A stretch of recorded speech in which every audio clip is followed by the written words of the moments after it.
Hey, this is Dominic, and this is your home for the cutting-edge conversations on optimizing your personal performance, lighting up your sex life, and living a purpose-driven life of your own design.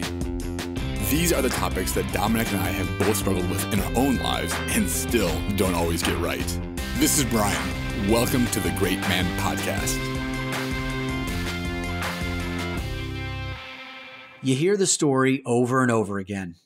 A man grinds out a 40 to 50 year career, puts food on the table, retires off into the sunset, and has no idea what to do with the rest of his life. That's because as men, our identities become conflated with our work. And when our work is gone, it leaves a gaping chasm inside. Who am I without my work? Another component to this is the paradoxical experience of being surrounded by people that we work with, yet feeling completely isolated and alone, as if no one really knows you. This often happens to men who build their relationships around their businesses, which means at the essence, there's always some level of transactional expectation that glues that relationship together. And this can manifest in feelings of no one's really got your back. And the only person you can ever really rely upon is yourself. What feeling could be more lonely or isolating than that? That's why today we're having a candid conversation with a therapist turned shrink for entrepreneurs about how men can crush business when we find communities of other great men that we can rely on. And this shrink for entrepreneurs is the witty, insightful, and wicked smart Peter Shallard. So who is Peter Shallard? So Peter, like I've mentioned before, is the shrink for entrepreneurs, and he helps business owners achieve the hat trick of wealth, freedom, and sanity. He's got those three words on his website, which I think are just brilliant and genius, because as an entrepreneur myself, that's what I want, wealth, freedom, and sanity. And you can have two of the three, but if you're missing one of those, it's kind of important.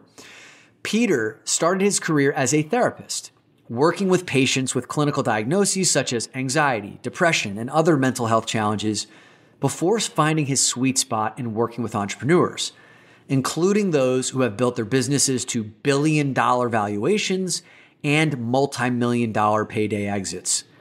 At the center of his work is solving for the isolation that business owners and men often experience in running their own businesses. He's also the founder of Commit Action, which is a really smart technology company where, for as little as $300 a month, you can get a dedicated, real-life human being supporting you in weekly accountability calls to help you stay on track to knock out your biggest goals. I was actually a client for 6 months of Commit Action, and having that accountability partner was fantastic. And as you'll hear in the episode, like my experience was so good that I recognized I wanted to hire a full-time employee. So Peter celebrated it. He's like, hey, if we're ever going to lose a client, the way we want it to is because you found this so helpful that you wanted to go off and hire your own support in your business. Good on you. So in this episode, Peter's going to talk about the pandemic of social isolation that long preceded our current pandemic, why isolation is the major social pathology of our time, why Peter believes that there is no commitment to personal growth bigger than starting your own business. And I can tell you, as someone who's done that myself over these last 5 years, I think he nailed it with that one. This troubling statistic of why 90% of entrepreneurs would give themselves a score of 0 out of 10 on a satisfaction rating of their present day ability to execute on the things they want to execute on.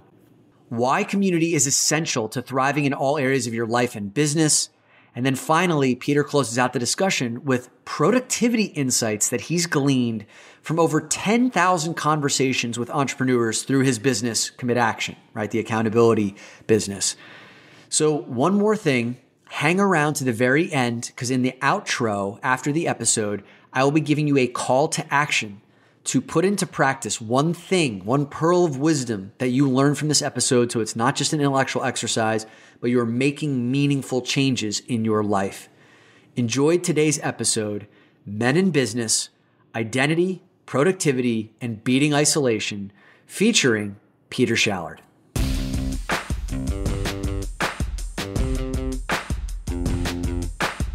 Peter, man, welcome to the show. Thanks for having me. I'm excited to be here. Yeah, man, I was just saying to you before we hit the record button that it was kind of silly that I haven't thought to interview you up until this point, because the work that you do in this world is so spot on bullseye to the guys who listen to this show. And I know you're a shrink for entrepreneurs. You run a tech company that helps entrepreneurs optimize their productivity with commit action. We're going to get into all of that. I've personally experienced your work because I used to be a client of commit action, and I've experienced the benefits. So we have a lot to talk about today. But man, I think the first thing that would be helpful to provide context is how we met through the Frontier Club. What is that, and why did you help to found it? Yeah, so Frontier Club, I'm actually not the founder of, but I was a member before I kind of joined as a partner running it. But in a nutshell, it's a highly curated men's group for entrepreneurial men who are high achievers, who are looking to form long-term, non-transactional, supportive relationships with their genuine peers. As a club, as an organization, we do two things. We curate and we facilitate. So we work with a group of people who are like a group of guys who are lone wolves, who have taken a path like much less trodden in life, and who are just also insanely busy. And what we do is we help them connect with other people like them, which is really difficult to do because these are guys who have experienced, in most cases, such upward mobility in some ways. Yeah. The guys that they came up with, their college roommates, their old high school buddies, like those kinds of people, the folks in their family, they might have great relationships with those people, but the distance traveled, the journey they've been on has had them have this very different lived experience that they crave true kind of peer community around. So we curate those guys together, and then we facilitate ways for these way too busy guys to actually get together and spend quality time, like sharing amazing experiences and building camaraderie, and ultimately, like, all for the purpose of opening up this dialogue in these supportive mastermind circles that we run, where these guys meet often in nature, like on retreat. Yeah. To do deep work and open up to one another and learn from each other about how to live life and how to show up as leaders, as entrepreneurs, as fathers, as husbands, as boyfriends, whatever it is. And so it's a group of guys figuring out how to do it together. Yeah, and you do it so brilliantly. And I know that you, at the heart of your work, talk about how men isolate, feel lonely. Men can often walk this lone wolf path and feel isolated. And one of the main reasons why Frontier Club exists is to stave off that isolation. Can you talk a little bit more about why you see men doing that to begin with, and why it's so important to have community? Yeah. In some ways, like, this is the thread that you introduced me by kind of mentioning a bunch of different kind of colliding paths that have had us connect over the years and all the different things I do. This is how I kind of rationalize everything that I'm doing is my entire career and all of my work is centered around this theme of dealing with isolation. I think that there's I kind of haven't used this word too much in the last 6 months, but there's a pandemic of social isolation. And it predates the actual pandemic and the actual social distancing that we've been doing. It's actually been something that's been brewing for years and years. And there's all sorts of geopolitical, socioeconomic, cultural trends, and many different trends that are all pushing that isolation kind of factor in the same direction, whether it's the increasing development of technology that makes it easier than ever for people to contribute and create massive amounts of value, but from behind a laptop, like you and I, we're sitting behind laptops right now.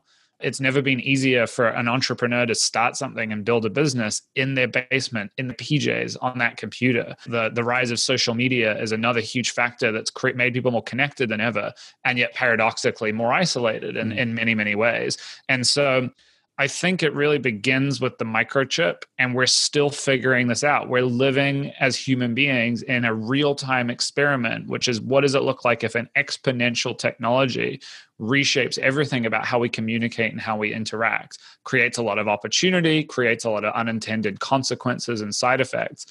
And I think as a result of all of this, like, isolation is the major kind of social pathology of our time. And we're seeing that in the growing deaths of despair, right? Which you're seeing reported, these kind of rates of drug abuse and suicide. And then if you get into the heart of this trend, who are the people who are being affected the most? And the answer is men. Yeah. And I think the reason for that is that men are hardwired to take that lone wolf path from the get-go, even before this kind of radical transformation that's been underway for sort of, you could say, like the last 30 to 50 years in our society. It's been building and building and building. I think that for a few 100,000 years, men have been hardwired to go out on their own and figure out what they need to do, solve problems, survive, drag back a mammoth carcass every now and then to the cave. We're sort of psychologically hardwired to be actually okay and not shy away from just going out into those woods and figuring stuff out. And so in some ways, the sweet spot for falling victim to some of the unintended consequences and side effects of this isolation kind of movement, this isolation transformational change. And so I think a really common experience that I'm sure a lot of your listeners can relate to is, guys who have this experience of growing up, which is you're a kid, you have tons of friends, you're surrounded by people, you hit puberty, your friendships start to polarize. There's the girls there, there's the guys here, and you've got your crew, and that gets tighter and tighter, and you go to college and you form those deep, lasting relationships. Then you spread out, right? Like part of modern life as well is like we have access to travel. We disperse in a way that was never before possible, that our grandparents even almost couldn't imagine when they were out at our age. So people are spreading out. They find themselves getting jobs in new cities. They're grinding. They're working harder than ever, more hours than ever. They're building relationships a little bit with the people that they work with. But it's possible to wake up at sort of 30-something years old and realize that you haven't called your best buddy from college in 6 months. You haven't spoken to your father in however many days or months or years it might have been. And you're the walking, talking epicenter of what it is to be an isolated man. And, I'll shut up and let you talk in a second. But I think that the hard truth about all of this is that humans are social primates. We weren't designed to be that way. Men can handle a bit of isolation, and some of it's good for us. I think a lot of guys are waking up to this reality and going, hold on, something isn't right. This isn't what I wanted. Like I've gone too far out beyond the pale.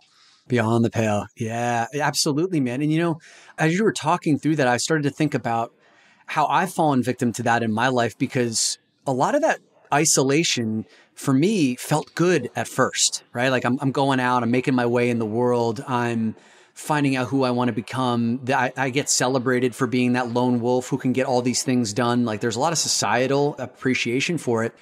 But then I remember one of my biggest wake-up calls was, I think this was back in 2011 or something. I went to Strategic Coach, which is an entrepreneurial coaching program run by Dan Sullivan. And I was still in corporate America.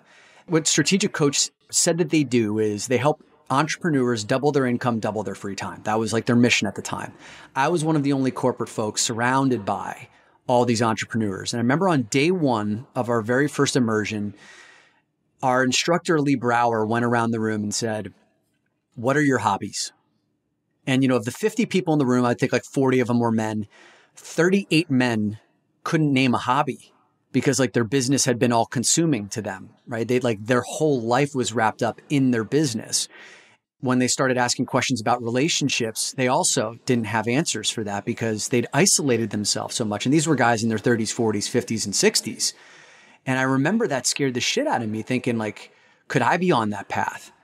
I'd love to hear from you, man, on maybe like you've worked with either one-on-one clients that you've consulted in their business, or even men from the Frontier Club who you've seen go from that isolated state where like they are consumed by their business to a place where they've kind of removed themselves from that and found community as a result, and like what the benefits have been for them. Yeah. I mean, I think that you touched on a lot of interesting things. There's a really important point I want to call out there, which is the paradox and the tension between freedom and isolation. Because that's what you mean when it kind of felt good. There's like an intoxication to it, right? I love the psychology of freedom, because I work with entrepreneurs all day, whether it's through my private practice as the shrink for entrepreneurs, our customers at Commit Action, obviously all the Frontier Club guys, and our entrepreneurs, it's like got to be the number one value, right? Freedom at all times. The crazy thing about freedom is that it can only be defined as an escaping of bonds. Like it's actually impossible to have any meaningful, like cognitive distinct description or definition of freedom that doesn't involve escape, being freed out of a trap. There has to be a cage in order for you to be free. So for someone who's obsessed with freedom, you're always looking at what's holding you down, at where the chains are. You develop this ability, like that's what's on the heads up display, so to speak. You're scanning your environment for like, what's holding me down? What is shackling me? And what's crazy about that is that like, there's always something. And if you go on this path to eliminate all of it, you start to realize, well, there's a healthy one, right? Which is like, oh, this 9-to-5 job's holding me down. I got to build my own business. Like, what could be more awesome than that? So you find that freedom. But then it's like, what else is holding me down? Regular schedule, routine is holding me down. I want to be free to do anything, anytime, go anywhere. These people are holding me down. Yeah. This woman is holding me down, right? These relationships, my nuclear family and their expectations for me are holding me down.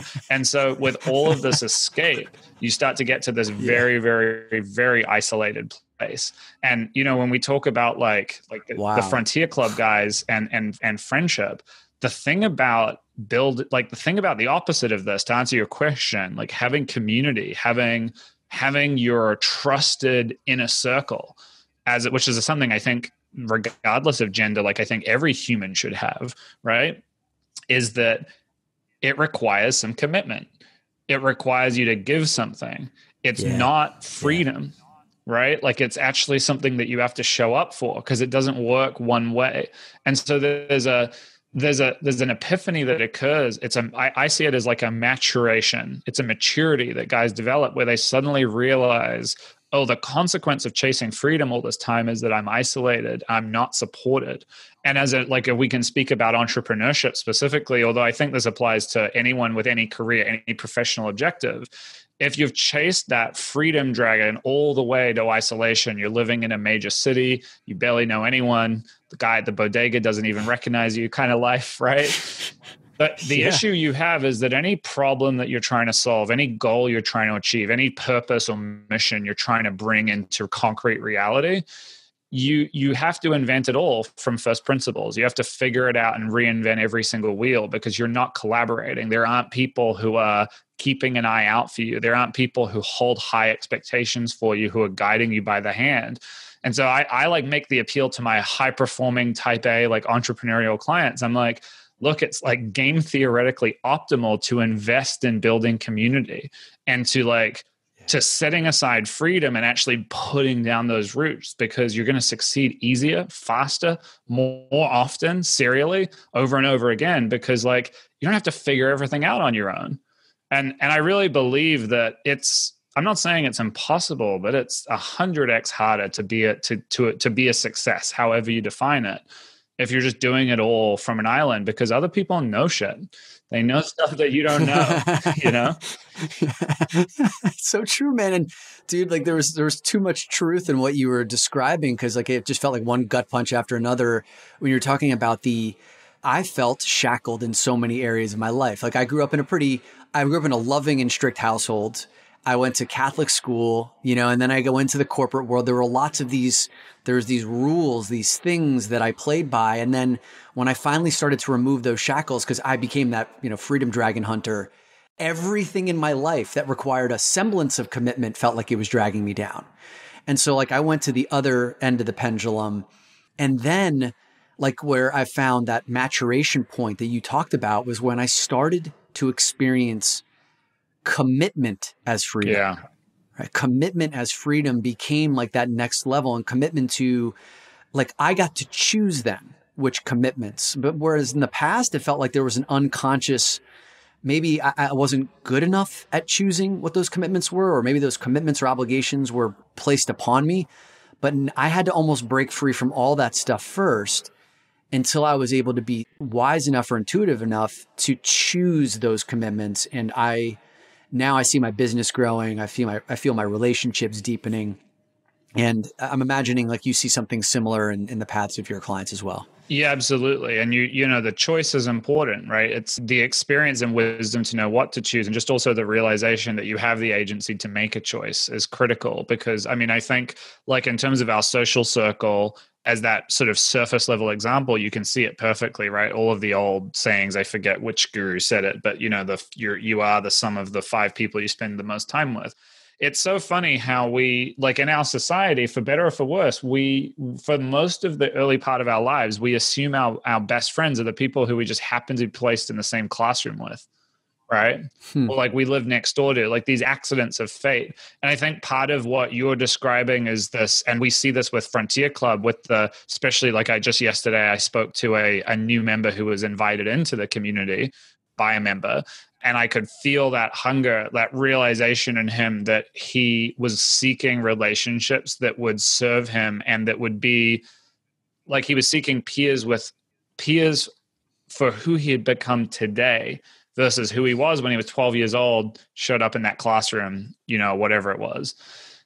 I think you're right. Like that is the evolution. So long as we learn that, we make the choice. You know, what breaks my heart and what actually literally is breaking the hearts of many men, and we can talk about that like the health implications in a second, is the folks who go down the isolation path but never realize that they can actually choose to connect and they can choose to commit. And that in fact, these connections and these commitments and the limitation, and it is real limitation that it implies, you know, like the constraint of saying, these are my friends and I'm going to invest in them and I'm going to show up to their birthdays and, you know, all of that will actually become some of the most rewarding things in your entire life. 100%. So there's so many people who never figure that out, and it's killing us. Yes. You know, there's a lot of research to indicate that you can basically predict a man's life expectancy by the number of deep knit social ties that he has. And isolation, particularly for men, seems to hurt our hearts. And these guys die these deaths of, you know, of heart disease and all this other stuff that for whatever reason,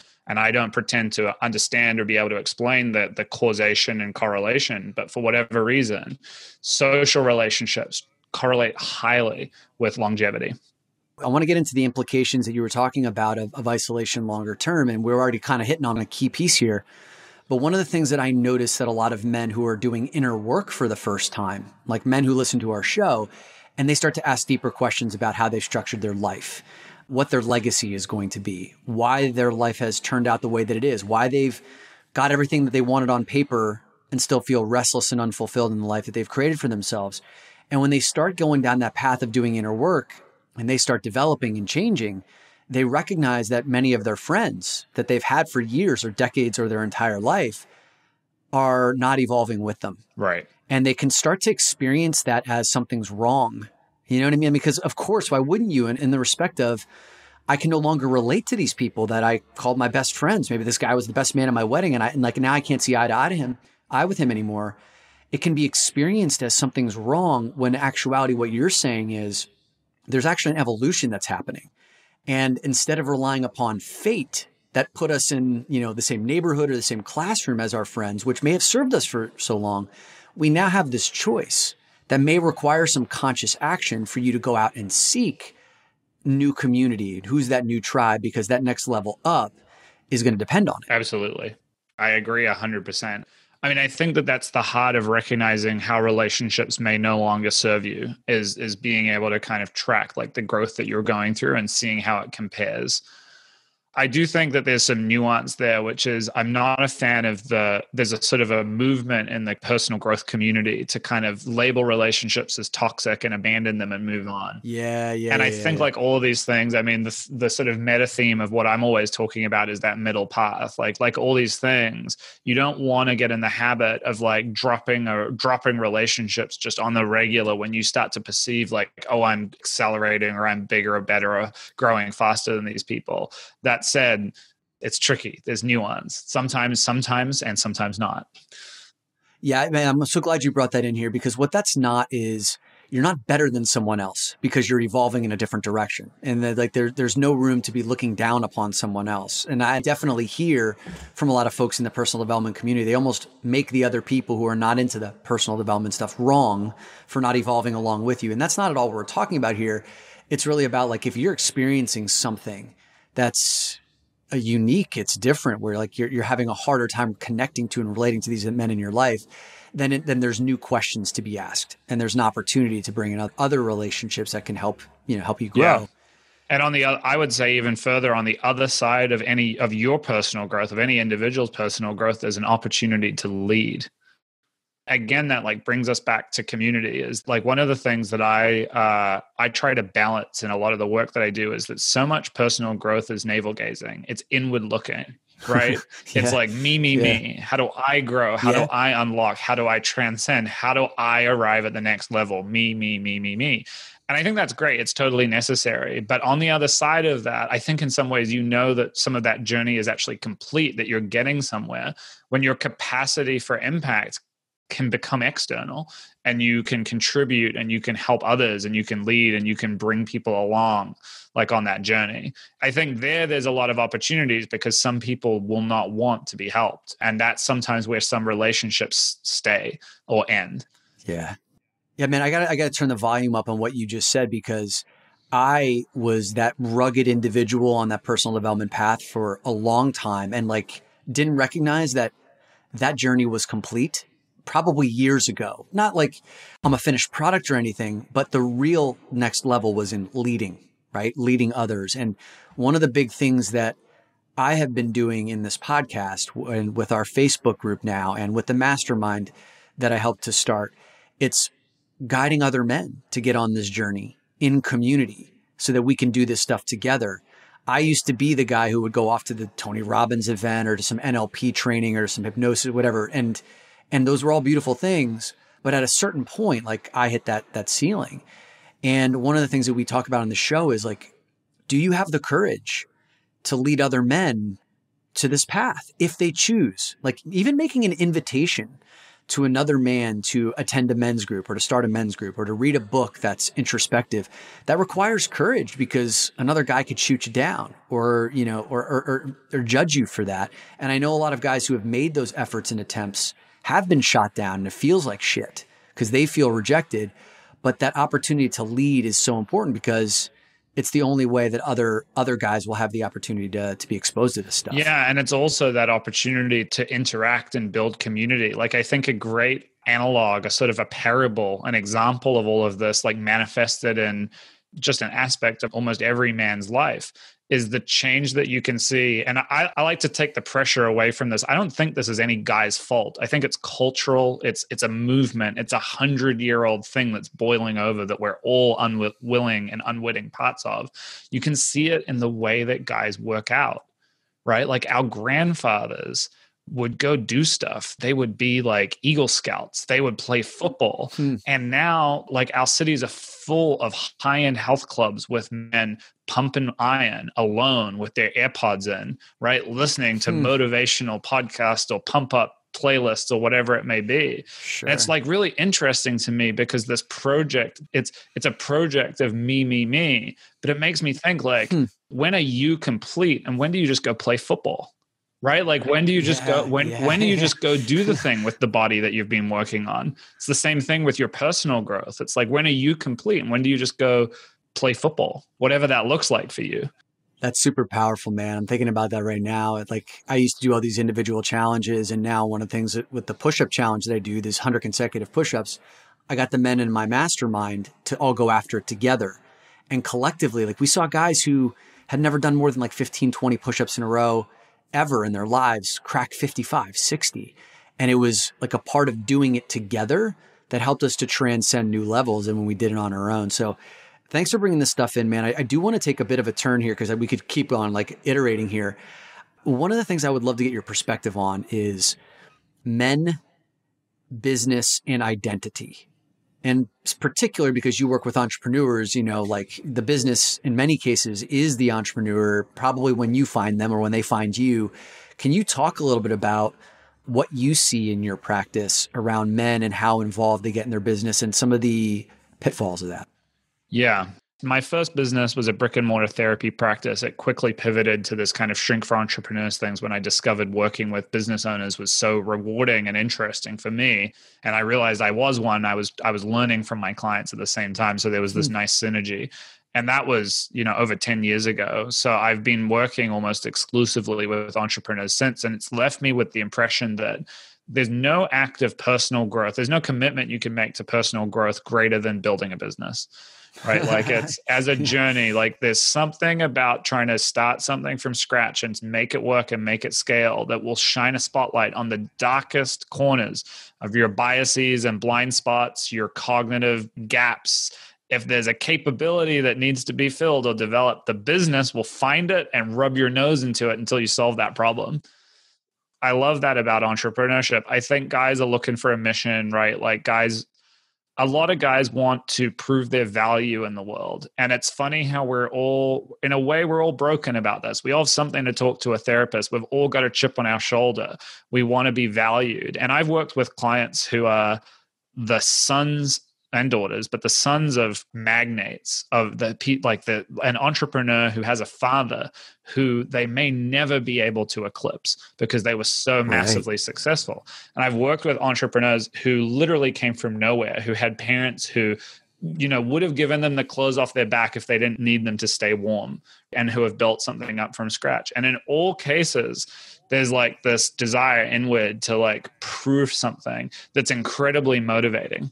One of the journeys that I see entrepreneurs go down is that when they become successful, I get to work with a lot of really successful people. I tell my clients, sometimes I make a joke when we're really digging into a problem. I'm like, look, this is why you pay me, because no one's writing medium.com articles about what we're talking about right now. This is something experienced by the 0.0001%. There's only 10 other people on earth who are feeling what you're feeling right now. So some of these first world problems that these people get to on the other side of success are what happens when they have to fulfill that empty hole, scratching that itch, proving to themselves that they're valuable, that they're worthy, like whatever it was, whether it's the guy who came from nothing or the guy who's got someone to one up in his life, like a parent or a brother or whatever, right? A lot of people do it. And on the other side of it, there's often a crisis of motivation, which is like, okay, they have some number in mind, like some $1 million or $100 million or like, $1 billion market cap, and they hit it. And then they wake up the next day. And I don't know if they thought they were going to feel something, but they Right. But they don't. Yeah. When they come to you in that place, what are they grappling with? What's that crisis look like for them? Well, I think that they're grappling with the incredible price that they've paid. Right. Like no business, and for any of the guys who are also, when they're not listening to this podcast, like listening to the get rich quick schemes, I'm here to tell you, there's nothing of concrete value that gets created in this world that doesn't require sacrifice and intense discomfort from the person at the helm of that thing, that idea. There's no get rich quick. Yeah. So these businesses take time and they require sacrifice. And that's the magic of this entrepreneurial motivation, is that in their willingness to prove something and be someone and be valuable, these guys will work 16-hour days. They'll do things that no normal person would normally do. And then they get to it and realize like, oh, I hit the number and I feel about the same as I did yesterday or last year or whatever. Right. And suddenly they're like, holy shit, that was a lot of effort. What am I going to do right now? So they have to grapple with all of the effort spent and then figure out what to do next. And that place, they're really balancing like, do I pick some other arbitrary goal? One of the crazy things when you become successful, you get on this track where there's not so many other people running on the track next to you, but there are other people because there's other successful people. And you start to, like when you're kind of a low-level drone at some big company, right? There's tens of thousands of people, maybe just in your company like you. Right. But when you're the best in the world at what you do, you've got a few peers, you've got competitors, and you can see their faces. You can see the whites of their eyes. And I think that what gets really dangerous is when people hit the number that drove them from childhood, or they hit it's not just a number, they hit the thing they always wanted to do. Sometimes at that phase, they go, well, now what do I do? And they just glom onto, well, this guy's been running in the track 3 over from me and he's kind of keeping pace. In fact, he's a little ahead. So I'm just going to make my whole mission about catching him. Right. And like, this is kind of what I'm for. Like I come in to try to create some healthy mission and some healthy goal on the other side of that first success that isn't just like, I want what he has. There's a really, we could have another hour conversation about this, about mimesis and like the power of envy. But humans, there's a theory of psychology that has a lot of weight to it, that humans are primarily motivated by imitation and by desire, by like we want what other people have. Yep. And so that's something that powers the economy. It's keeping up with the Joneses, but it's so much more than that. It's actually, if you fail to live a life of like mindfulness and intention, if you fail to truly know yourself and understand how you tick as a person, the default will be just wanting what other people have, will be this kind of bright, shiny object syndrome of driving down the road in your Toyota Camry and seeing a Porsche go by and going, I have to have that. It'll be meeting somebody at a conference who's got a slightly better business model that serves a different demographic, that the gross margins you think might be better, but you don't really know. So you go, why aren't I doing that? And it's no way to live. So I think for a lot of entrepreneurs, what I'm really doing with them, these are my kind of long-term clients, like the people on my roster for a while, is I'm helping them build a philosophical framework for what's the purpose of my life? What am I here to actually do? Because if you don't focus on that question, it's a privilege to focus on that question. You can only do it when you got time, you got resources, you got total freedom, frankly. But if you don't focus on it and answer it, the default will be imitation, which is a life of deep inauthenticity. And succeeding, probably never, like traditional success, not feeling the payoffs of that internally. And what have you seen? I mean, is there a case study for like one of your clients or something where you've been able to successfully get them to shift from either that envy or either that arbitrary goal to something purpose-driven? And did their whole business change? Did they shut something down and start something up new, or did they make small tweaks? I'm sure there's plenty of different ways this thing shows up. Yeah. I mean, I'm trying to think. It's hard to think of specific examples. One of the things that this type of work can clarify is like that question of how much is enough for real type A high performers. Right. And it also opens the door, like, which kind of touches back on the earlier conversation. It opens the door to shifting the focus from me to others, which I think is really interesting and really powerful. My tagline is that I help entrepreneurs, in my practice at least, achieve wealth, freedom, and sanity all at the same time. So good. Wealth, freedom, and sanity. That's so good. Yeah. It's the ultimate hat trick. If you can have all three at once, you're doing it right. But what's interesting about that is actually what happens next. It's what happens afterwards. When entrepreneurs have those three things all at the same time, they have a capacity for impact and for contribution that starts becoming, that starts coming to the forefront. It can go two ways, right? Like you can absolutely have wealth, freedom, and sanity and say, I want more wealth. And you can sacrifice some of your freedom, some of your sanity to pursue it. And then maybe you'll even, like if you're a real boss, maybe you'll win and you'll get back wealth, freedom, and sanity at a whole other level. And there's tons of people playing that game. And I don't know what is the right level for each person listening, right? We've got to figure that out ourselves.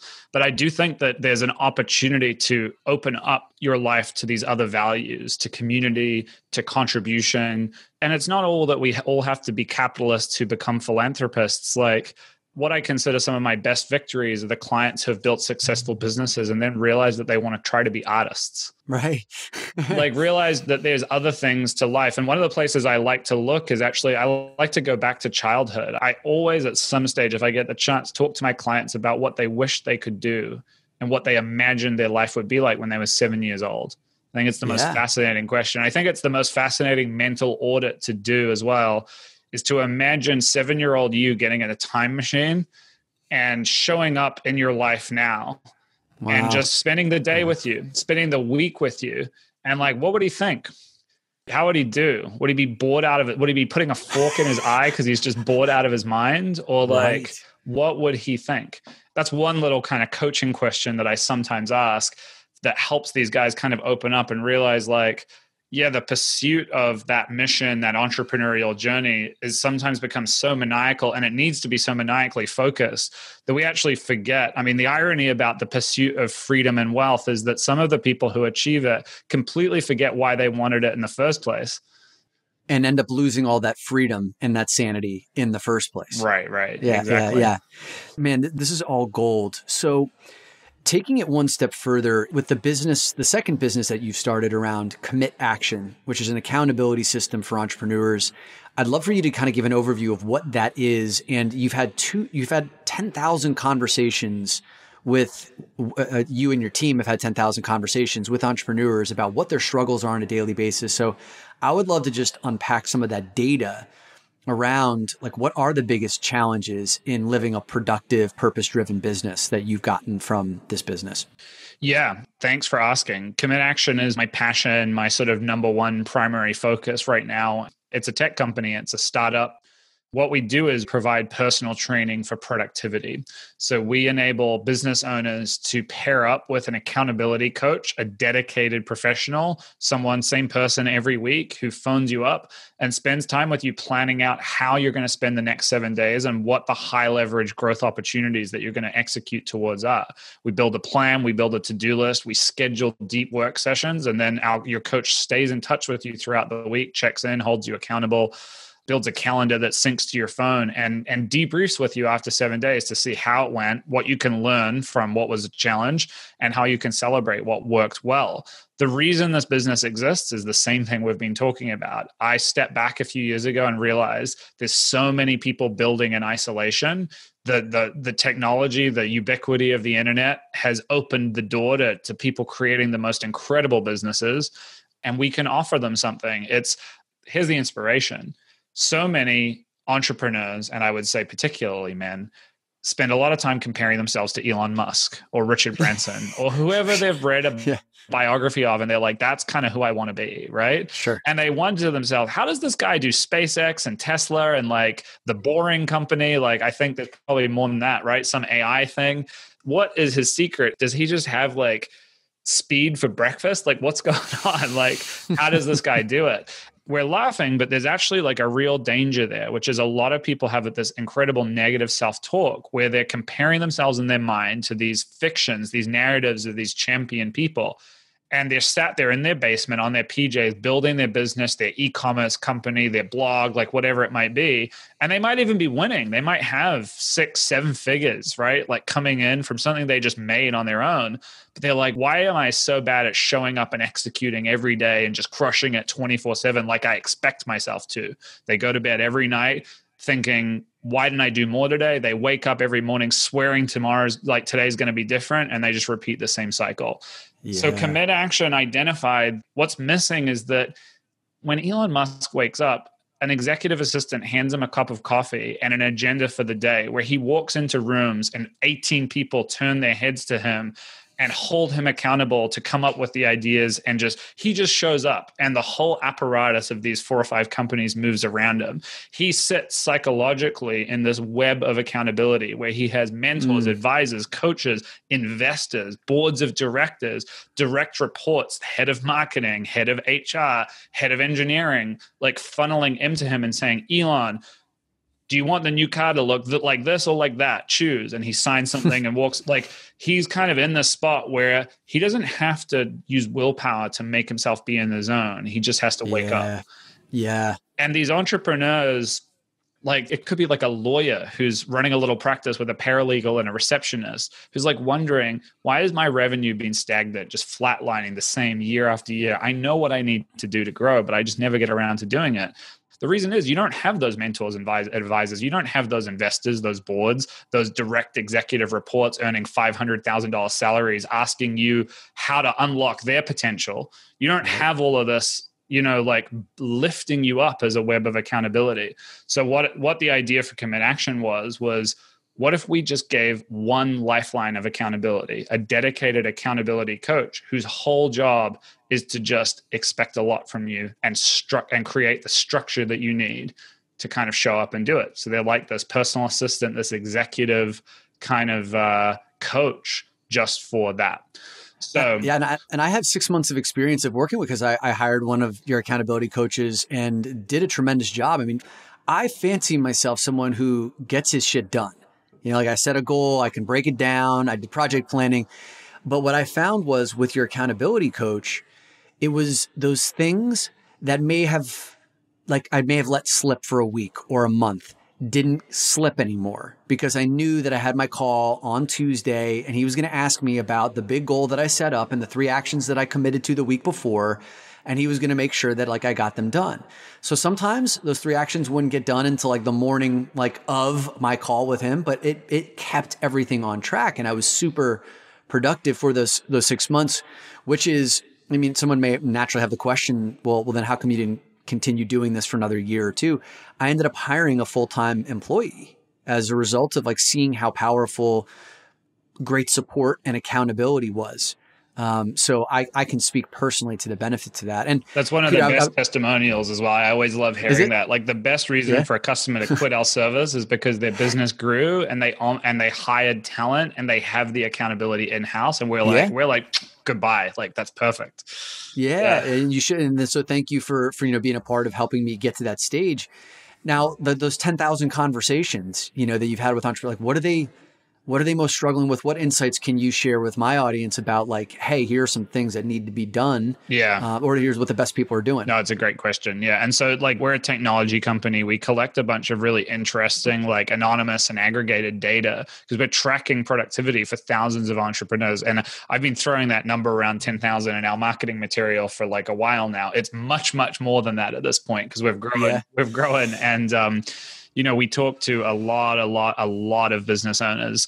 It's crazy. A lot of really interesting insights have come out of it. One of the big ones is that when I started the company, I kind of assumed that success was a spectrum.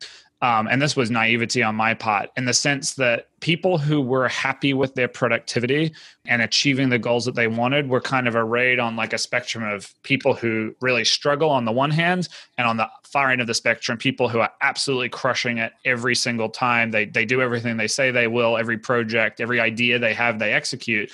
And that everywhere, and that in between would be like an evenly distributed, like beautiful rainbow spectrum of entrepreneurial achievement. What we actually found is this like chasm.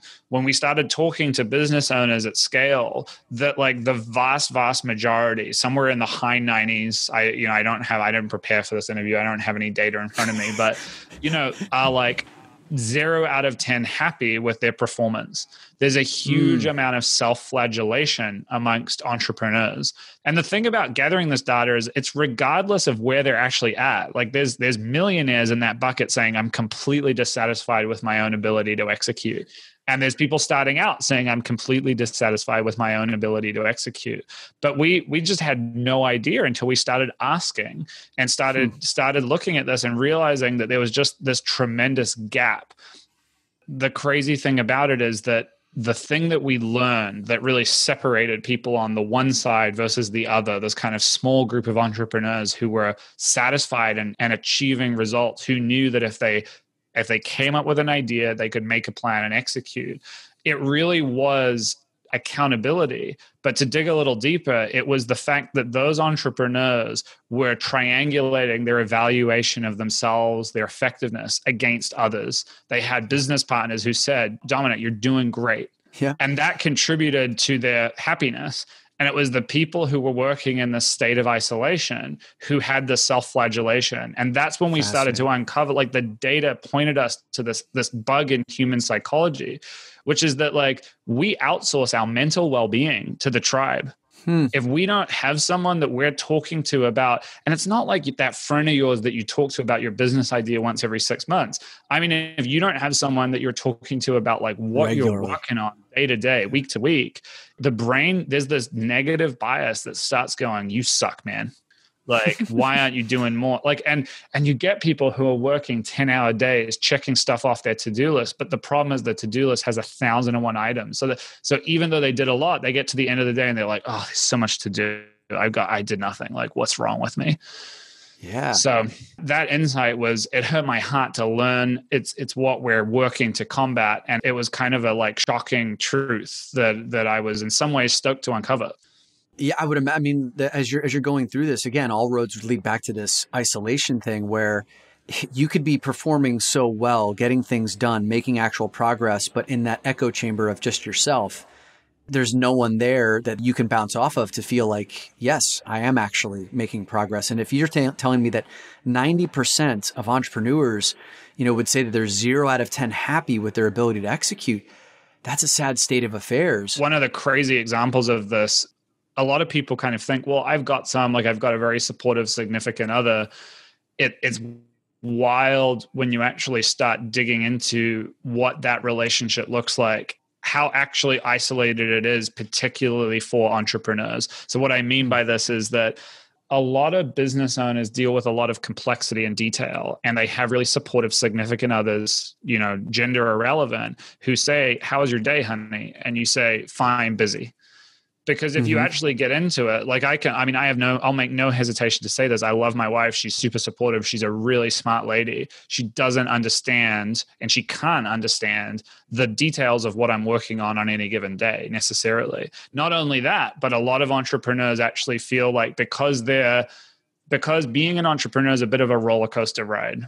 If you're an entrepreneur and you can cope with that life, it's because you have the risk tolerance. You've got the mental muscle to be able to sit down in the morning and look at a financial report and go, "Oh shit, we're screwed." And to have some good news hit your phone in the afternoon and go, "Oh, never mind, we're going to be great."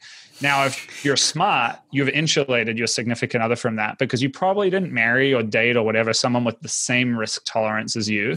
So you create a little healthy buffer, right? Some less experienced relationship therapists might be like, "That's terrible. You're lying. How do you not be completely open and vulnerable?" But any married guys with some experience who are listening are going to be nodding their head right now being like, yeah, there's a little bit of a buffer. The problem with that is that it means that you pay the price of creating that healthy buffer. You're saving that relationship from the roller coaster you have to experience, but you're experiencing it alone. That's why I think community is so important amongst entrepreneurs. Is we've got to have guys in our foxhole. We've got to have people that we don't insulate from the ups and downs. Yeah, and one more thing to add on to that, Peter, is I've seen a lot of men inadvertently make their wife or their girlfriend their therapist in that relationship, and that therapy relationship depolarizes, demagnetizes their sex life in many respects. Well, that's the opposite end of the spectrum, and I'm sure that's the case too, right? Some people who go so far on the other end, they're like, "I want to share everything. I want this person. Everything. Hell, maybe I should write them into the founding documents of the corporation and have them be my 50-50 partner." Which is, look, there's plenty of. Let me tell you, there's no one I respect more in the world than someone with a healthy, functioning, happy marriage who's also like a 50-50 business partner with their spouse. But you've threaded the eye of the needle there, my friend. When people tell me that's what they're thinking about, I'm like, listen, I'm not going to tell you not to. I'm going to say that all bets are off. Dude, this has been so good. So Commit Action, people can go, I'm going to link this in the show notes. So Commit Action basically starts at, from what I've seen, $299 a month for that accountability support that you talked about. Is that right? That's right. Yeah. Who is the ideal kind of client that you're working with now in terms of business consulting one-on-one with you, if that's even open anymore? It's honestly like a sort of a side business at this point. I do about 3 to 5 hours a week with clients. A lot of people in the venture-backed kind of technology world. Look, I'm looking for interesting businesses. It's still being the greatest MBA that I secretly got paid to take.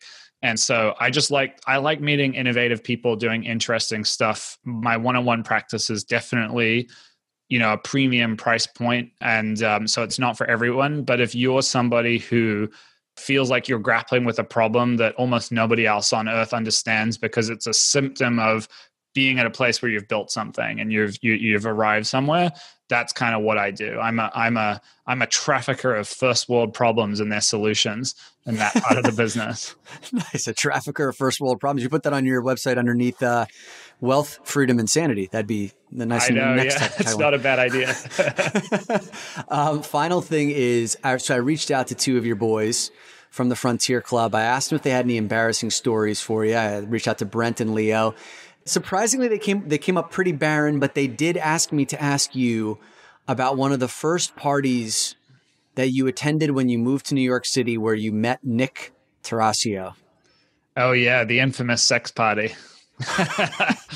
Yeah, that's a great one. So the Frontier Club, for those of you listening at home, these guys are like my brothers. I mean, they really are. Every member of that group is like one of my best friends in the whole wide world. I'm from New Zealand originally. I moved to New York, I think just over 9 years ago. And I was really fortunate, obviously community is important to me. I was really fortunate to have a client and a friend, and I can't say who it is, who was a very well-connected kind of New York City socialite.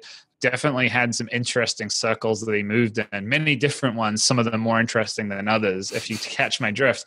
And when I moved to New York, within 2 days of landing in the country, this person decided to throw a welcome to New York party for me, which about 200 people showed up to. Wow. And which he got up on a table and hit his glass and made a speech, this effusive speech about who I was and the work that I did as the shrink for entrepreneurs. And I was having lunch with people who I met at that party for 6 months afterwards. It was quite a crazy way to move to New York. And I can honestly say without that network, my business would not be I don't think I'd have anything I have today. It's these moments in life, they're really meaningful. Anyway, at that party, I met Nick Tarasio, who's a really good friend of mine, a guy who lives in New York. He's in the aviation business.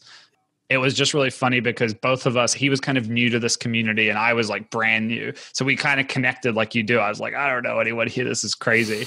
What we both figured out that night was that this party was teetering on the edge of some eyes wide shut stuff. And neither of us knew about it. We hadn't been told. We weren't participating, certainly. I think I can safely speak for him and say that. But it was in this kind of health club, and there were these doors down these corridors that kept opening and closing. And there was a lot of intimate lighting and giggling and stuff going on the other side. And then there was also snacks and drinks, and we were just hanging out. Yeah. And so he's one of my closest friends in the whole wide world, and we hang out all the time. But whenever people ask us, how did you guys meet? Nick is usually the first to be oh yeah, I met him at a sex party. Nick's story is a lot shorter. I met him at a sex party, teetering on the edge of some eyed wide shut stuff, man. That is you're great with these one-liners because it just paints such a picture. Dude, thank you for coming on the show, man. There's a treasure trove of wisdom here, especially for men who are going after it in their business and their lives. I'm going to link all of your stuff in the show notes. Is there any final words that you want to leave us with before we wrap, man? Or have you said your piece? I mean, other than to say, I'm an easy guy to get hold of. If you want to reach me online, I'm on Twitter, you can email me on my website. I love it when people get in touch. It doesn't happen as much as you would think. And so don't hesitate to be the one that does reach out because, and this is my final thought, connection is everything. You're adding years onto your life as a guy when you reach out. And so we all need to be better at that. And that's what I'd like to leave you with as a call to action.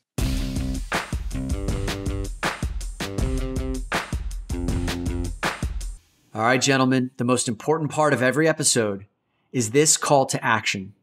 What is the one thing that you are going to be taking away from this episode and putting into practice in your life right now? The more often that you take something from each and every one of these episodes and put it into practice, the closer you will become to living the great man within you on the most regular basis. So Peter gave you plenty of pearls of wisdom around how to beat isolation, why you should be in community with other men, how to elevate accountability in your business through using his Commit Action platform. And I know that I'm a ringing endorsement of that. What's the one thing that you are going to put into practice right now? And head over to the Great Man Within Facebook group for men only and share your win, because other guys will be inspired by what you're putting into practice. You'll find guys who listen to this episode and want to discuss it as well. Maybe you'll even find yourself an accountability partner today and into the future while you're there. So head over to the Great Man Within Facebook group and start the discussion. Hey, did you get something of value out of this podcast? If so, I'm going to ask you a favor. Would you be so amazing as to go over to Apple Podcasts and leave us a rating and a review?